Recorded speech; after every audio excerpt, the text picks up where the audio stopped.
आजिर प्रसंगटी है सौर जगत बा सौर परिवार।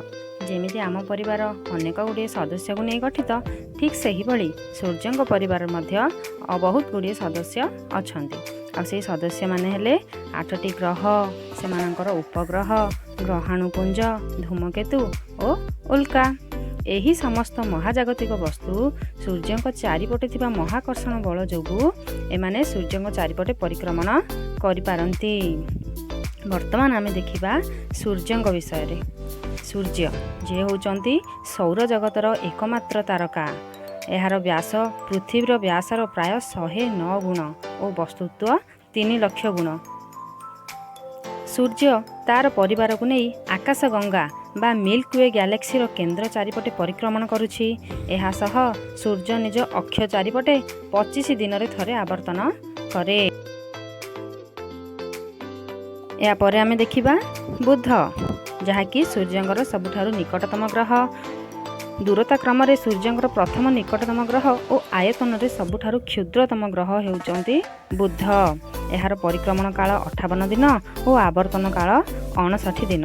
एहार वायुमंडल प्राय नाही कहले चले। वर्तमान देखिबा द्वितीय निकटतम ग्रह से होची शुक्र। यह पृथ्वीर निकटतम ग्रह। एहार वायुमंडल विषाक्त गैस रे भर्ती और यह जल शून्य, तेणुकरी एठारे मध्य जीवन संभव नुह। आउ शुक्र ग्रह को संध्या तारा बा पाहांती तारा बोली मध्य कुहा जाए। शुक्र को पृथ्वीर जाँला बोली मध्य कुहा जाए। वर्तमान आमे पढ़िबा पृथ्वी, जहाँ कि होची आमर घर बा आमर परिवार। पृथ्वी को नील ग्रह मध्य कुहा जाए। आउ काहेकि कुहा जाए जानिछ? काहेकि ना महाकाशरू यह नील सबुज मिश्रित एक गोलक पिंड परी देखा जाए। आउ एही नील सबुज मिश्रित गोलक जो पिंड काहेकि देखा जाए ना नील अंशटा आमर जल भाग को सूचाए और सबुज अंशटी आमर स्थल भाग को सूचाए। तेणुकरी यह नील सबुज मिश्रित गोलक पिंड परी देखा जाए। पृथ्वी सौर जगतर एकमात्र बसति योग्य आश्रयस्थली।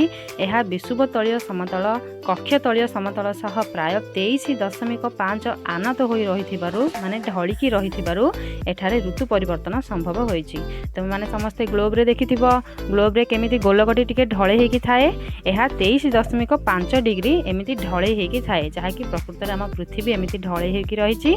तेणु करी एठारे ऋतु परिवर्तन संभव होउची। आउ आम पृथ्वीर गोटे मात्र प्राकृतिक उपग्रह हेउची चंद्र।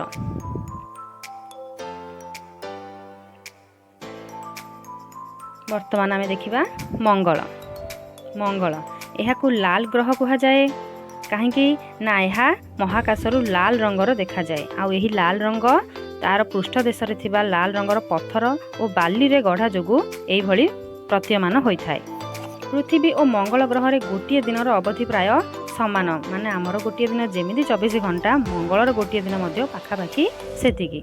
मंगलर अक्ष मध्य तार कक्षतल सह प्राय 23.98 डिग्री ढली रही। तेणु सेठारे मध्य ऋतु परिवर्तन संभव हुए। यार डिम्स और फोबस नाम 2टी उपग्रह रही। तापर आसिला बृहस्पति। सौर जगतर सबुठारु बृहत्तम ग्रह। प्राय 1300टी पृथ्वी मिसिले गोटे बृहस्पति ग्रह हेबो। एतिकी होची बृहत्तम। एहार 63टी उपग्रह अछि। शनि एहाकू बलय ग्रह मध्य कुहा जाए। शनि चारिपटे थिबा बलय गुड़िक अति क्षुद्र पत्थर, बरफ कणा और धूली कणा को नहीं गठित। तेणु करी एहाकू बलय ग्रह कुहा जाए, जेहेतु शनिर चारिपटे बलय रही।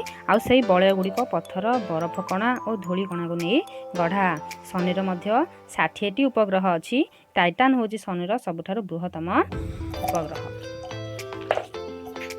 यह सौर जगतर सबुठारु हालुका ग्रह, अर्थात यार सांद्रता सबुठारु कम, माने एते हालका जे एहाकू जदि आमे गोटे विराट बड़ पोखरी रे फोपाड़ी दबा ताहले ये बुड़ी न जाई भासीबो, जहा कि आनुमानिक। प्रकृतर तो आमे ग्रह को नहीं केमती फोपाड़ी परिबा नाही। यूरेनस एहाकू सबुज ग्रह कुहा जाए। यह शुक्र भली पूर्वरु पश्चिम को घुरे। सबु ग्रह पश्चिम रु पूर्व को घूरती। केवल शुक्र और यूरेनस ये 2टी ग्रह जहाँकि पूर्व पश्चिम को घूरती। या छाड़देले आ समस्ते पश्चिम रु पूर्व को घूरती। ଏହାର ଅକ୍ଷ କକ୍ଷତଳ ସହ 98 ଡିଗ୍ରୀ ଢଳି ହୋଇ ରହିଥିବାରୁ ଗୋଟିଏ ଓଲଟି ପଡ଼ୁଥିବା ନଟୁ ପରି ଗଡ଼ି ଗଡ଼ି ଘୁରେ। ଏଥିରେ ମଧ୍ୟ 10ଟି କ୍ଷୀଣ ବଳୟ ଦେଖାଯାଏ, ଯାହାକି ଶନିଠାରୁ ବହୁତ ଅଳ୍ପ ଅଳ୍ପ ଦେଖାଯାଏ, କିନ୍ତୁ ଏଥିରେ ମଧ୍ୟ ଅଳ୍ପ ଅଳ୍ପ ବଳୟ ଦେଖାଯାଏ। ନେପଚୁନ୍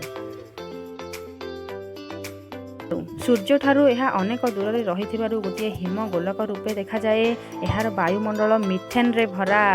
ସୂର୍ଯ୍ୟ ଚାରିପଟେ ଥରେ ପରିକ୍ରମଣ କରିବା ପାଇଁ 165 ବର୍ଷ ସମୟ ଲାଗିଥାଏ।